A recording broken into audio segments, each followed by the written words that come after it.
Hello students, आज हम लोग इस वीडियो के माध्यम से सबऑर्डिनेट क्लास क्या होता है, कैसे उसे पहचानते हैं, कितने प्रकार का होता है, इसके विषय में जानकारी प्राप्त करें। इसके पहले वाले वीडियो के अंतर्गत यह समझाया गया था कि क्लास क्या होता है, कितने प्रकार का होता है।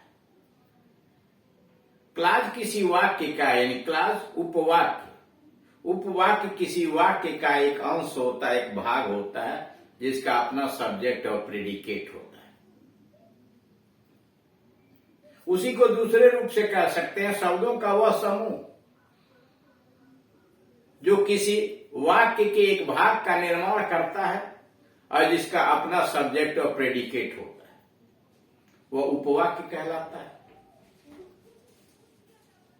उपवाक्य तीन प्रकार के होते हैं: principal class, coordinate class, subordinate class. Principal class उसको कहते हैं जो वाक्य में अपना अर्थ स्वयं पूरा कर लेता है, वह अपने अर्थ के लिए किसी दूसरे उपवाक्य पर निर्भर नहीं होता है और उसके पहले कोई कनेक्टिंग वर्ड नहीं आया। कोऑर्डिनेट क्लास समान पदी उपवाक्य उसको कहते हैं जो वाक्य में अपना अर्थ पूरा कर लेता है,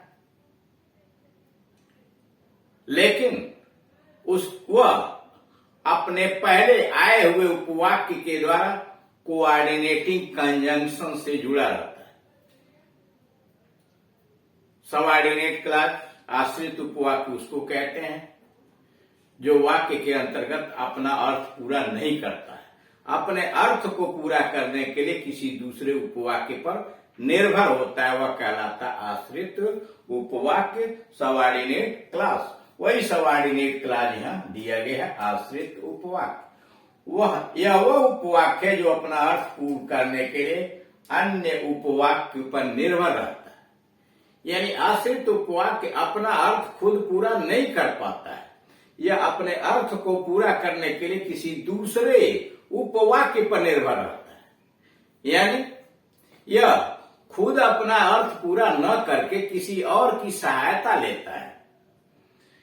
जैसे आई नो, मैं जानता हूं that you are a good boy. यह वाक्य दो उपवाक्यों से मिलकर बना है। आई नो एक उपवाक्य है, that you are a good boy दूसरा उपवाक्य। दूसरा सेंटेंस है he came when I was sleeping, वह आया जब मैं सो रहा था। तीसरा है where is the boy who helped you yesterday, वह लड़का कहां है जिसने कल तुम्हारी सहायता की।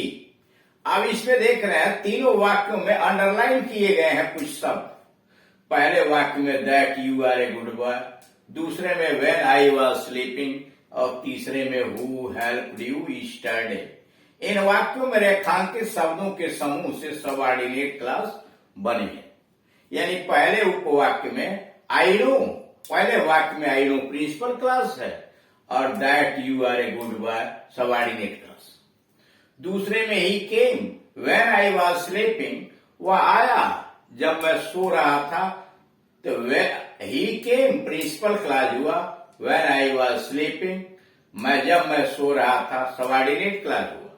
तीसरे में वेयर इज द बॉय, लड़का कहां है, क्वेश्चन मार्क यहां हो गया, यह principal class. Who helped you yesterday, यह सबऑर्डिनेट क्लास हुआ। नीचे उसी को समझाया गया कि उदाहरण एक में निम्नलिखित दो उपवाक्य हैं। आई नो पहला उपवाक्य और दूसरा that you are a good boy, कि तुम एक अच्छे लड़के हो। दूसरी class that you are a good boy, कि तुम एक अच्छे लड़के हो, अपने अर्थ को स्पष्ट करने के लिए पहली क्लास आई नो मुझे ज्ञात पर निर्भर है, अतः that you are a good boy एक सबऑर्डिनेट क्लास है। उसी प्रकार दूसरे में व्हेन आई वाज स्लीपिंग तथा तीसरे में हु हेल्प्ड यू यस्टरडे भी सबऑर्डिनेट क्लास है। मतलब इधर समझ लीजिए, I know that you are a good boy में दो उपवाक्य हैं। एक वाक्य में कितने उपवाक्य होते हैं यह जानने के लिए मुख्य क्रिया को गिन लेते हैं। यहाँ नो एक क्रिया है और यहाँ आर क्रिया है। यानी यह दो उपवाक्यों से मिलकर वाक्य बना है। आई नो के पहले कोई भी कंजंक्शन नहीं है और आई नो मैं जानता हूं यह अपना अर्थ पूरा कर ले रहा है, तो इसलिए इसे कहेंगे principal clause. That you are a good boy अपने अर्थ के लिए आई नो पर निर्भर है, पहले वाले उपवाक्य पर निर्भर है, इसलिए इसको कहेंगे सबऑर्डिनेट क्लॉज। और यह है नाउन क्लॉज, इसलिए कि इस वाक्य में यह नाउन क्लॉज का काम कर रहा है। कैसे कर रहा है आगे चल के आपको समझाएंगे। He came when I was sleeping, वो आया जब मैं सो रहा था। इस वाक्य में दो उपवाक्य हैं, He came और when I was sleeping दूसरा है। He came प्रिंसिपल क्लॉज है, इसलिए कि अपना अर्थ पूरा कर ले रहा है। When I was sleeping जब मैं सो रहा था, यह क्या है? यह सबऑर्डिनेट क्लॉज है, टाइम बता रहा है, इसलिए इसको कहेंगे एडवर्ब क्लॉज। तीसरा वेयर इज दी बॉय, लड़का कहाँ है, ये प्रिंसिपल क्लॉज है। And who helped you study, यह सबऑर्डिनेट क्लॉज है और दूसरे रूप से कहिए एडजेक्टिव क्लॉज है। Who helped you study boy की विशेषता बता रहा है। अब आइए सबऑर्डिनेट क्लॉज निम्नलिखित तीन प्रकार के होते हैं, यानी सबऑर्डिनेट आश्रित उपवाक्य तीन प्रकार के होते हैं। नाउन क्लॉज संज्ञा उपवाक्य, एडजेक्टिव क्लॉज विशेषण उपवाक्य, एडवर्ब क्लॉज क्रिया विशेषण उपवाक्य। यानी नाउन क्लॉज को तीन भागों में बांटा गया है, तीन प्रकार के होते हैं। पहला जो होता है वह है नाउन क्लॉज यानी संज्ञा उपवाक्य, दूसरा जो है एडजेक्टिव क्लॉज यानी विशेषण उपवाक्य, और तीसरा एडवर्ब क्लॉज यानी क्रिया विशेषण उपवाक्य। और ये नाउन क्लॉज, या नाउन क्लॉज होता क्या है? नाउन क्लॉज वाक्य में किसी दूसरी क्लॉज, प्रिंसिपल या सबऑर्डिनेट क्लॉज के किसी शब्द से संबंध स्थापित करते हुए संज्ञा का कार्य करते हैं। कारण नाउन क्लॉज वाक्य के किसी दूसरे clause, principal clause, subordinate clause या कोऑर्डिनेट क्लॉज भी हो सकता है, से के किसी शब्द से संबंध, या सारे सबऑर्डिनेट क्लॉज या कोऑर्डिनेट क्लॉज किसी भी उपवाक्य के किसी शब्द से संबंध स्थापित करते हुए संज्ञा का कार्य करती है। यानी पहला तरीका बता रहा है कि सबऑर्डिनेट क्लॉज जो होती है वह वाक्य के किसी दूसरे क्लॉज, चाहे वह प्रिंसिपल क्लॉज हो, कोऑर्डिनेट क्लॉज हो या अन्य कोई सबऑर्डिनेट क्लॉज हो, उसके किसी शब्द से संबंध स्थापित करते हुए नाउन का काम यानी संज्ञा का काम करती है।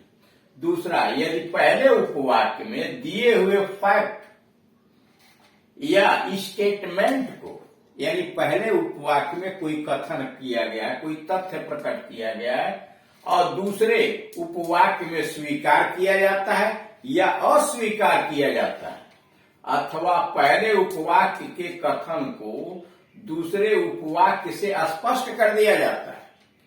फिर समझिए, कहा यदि पहले उपवाक्य में दिए गए किसी फैक्ट को, तथ्य को या स्टेटमेंट कथन को दूसरे उपवाक्य में स्वीकार किया जाता है या अस्वीकार किया जाता है, अथवा पहले उपवाक्य के कथन को दूसरे उपवाक्य से स्पष्ट किया जाता है, तो उस दूसरे उपवाक्य को नाउन क्लॉज कहा जाता है। नाउन क्लॉज सदैव नाउन का काम करता है, नाउन क्लॉज सदैव नाउन का कार्य करता है, इसलिए यह संज्ञा की भांति वाक्य में निम्नलिखित रूप से प्रयोग होती है। नाउन क्लॉज क्योंकि सदैव नाउन का काम करती है, इसलिए सदैव यह संज्ञा के रूप में वाक्य में प्रयोग की जाती है। यह संज्ञा की बात निम्नलिखित रूप से प्रयोग होती है, यानी यह 5 कार्य करते हैं। As a subject to a verb, noun किसी क्रिया का कर्ता के रूप में आता है। As object to a verb, किसी क्रिया के कर्म के रूप में आता है। After object, after a preposition या ऑब्जेक्ट टू प्रीपोजिशन, संबंध सूचक शब्द के कर्म के रूप में आता है।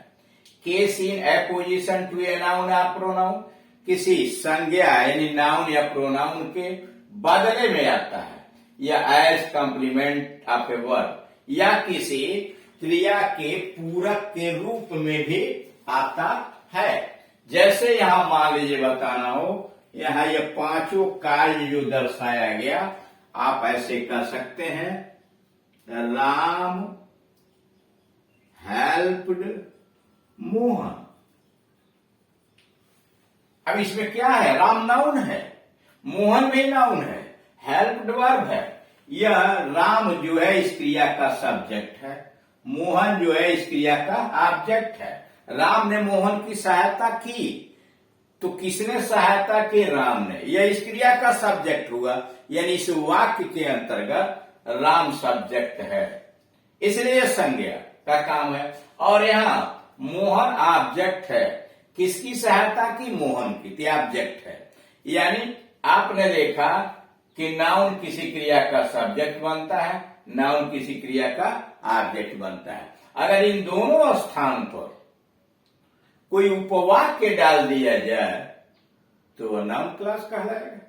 यानी सब्जेक्ट के स्थान पर या ऑब्जेक्ट के स्थान पर कोई आपने प्रयोग कर दिया, उपवाक्य प्रयोग कर दिया, तो वह कहलाएगा नाउन क्लास। दूसरा समझ लिए, तीसरा, लिसन टू राम।